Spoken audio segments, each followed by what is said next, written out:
Good afternoon, everybody. My name is Debbie Siegel. I'm a social worker, and I've been the director of a caregiver support program since the beginning of the caregiver support program. So I have seen the support program go through a series of transitions even before I became a Coleman coach. But now, trained as a certified coach in the Coleman training program, it is a new challenge to think about how we can take these concepts that we have just learned about coaching and integrate that into our work of supporting caregivers in our ADRC. I need to tell you that for caregivers, transitions mean something else. They are often experienced as a broader issue than the transition from hospital or nursing home to home. For caregivers, for all of you, especially caregivers of persons caring for persons with dementia, transitions continue to occur over the life of the person they're caring for. These caregivers are faced almost daily with new challenges as their loved ones transition from one stage to the next.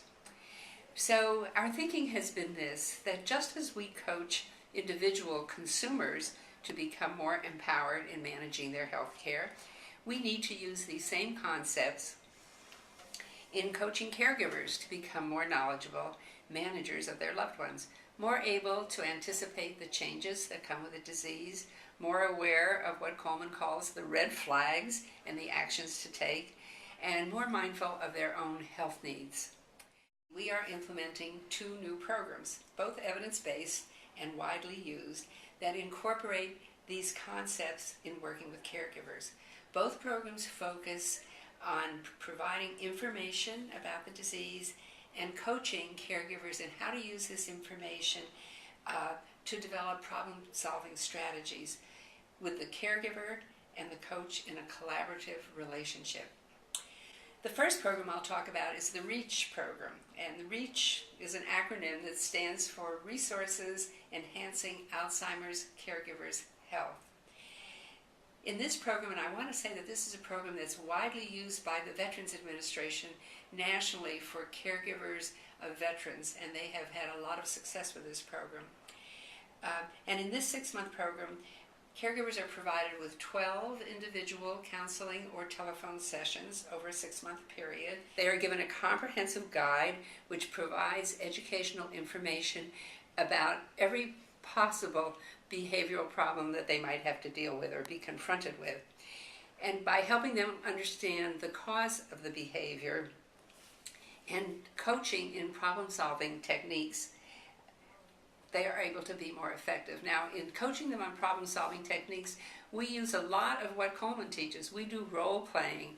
We help a caregiver anticipate a behavior that they've had in the past and a solution that we have talked about, and then we role-play it so that when it happens, they won't be tongue-tied and they'll have something to fall back on. So this program really improves the caregiver's ability in managing their family members' care. It makes them feel more confident, more competent in their roles, and by doing that, it reduces the stress that people experience when they're caregiving. A second program is the Savvy Caregiver Program. I love the name Savvy. Savvy means knowing, and it's based on the concept that caregivers really need to be treated as clinicians, because basically the work that caregivers are doing in caring for somebody with dementia is real clinical work. And so throughout this 6-week group program, the group is usually 8 to 10 people, caregivers are urged to learn, develop, and modify strategies that are appropriate to the level of care that they need to provide as changes occur. For example, at the beginning of caring for a person with dementia, you might be able to say to your loved one, "Go to the bathroom and brush your teeth. I think you haven't done that today." Several months later, that may not work because the person has lost the ability to sequence the steps. It may mean that this time, when you want to remind them to brush their teeth, you need to either point them or lead them to the bathroom. Perhaps the toothbrush has to be on the sink with the toothpaste on it, and you may even have to model what you want them to do. So I think what the Savvy program does is it focuses on how the changes are going to occur and what the impact of that is on the caregiver and the caregiver's family. At the end of this program, caregivers will have the tools to build their skills and increase their ability to manage the effects of dementia on behavior at all the different stages of the disease.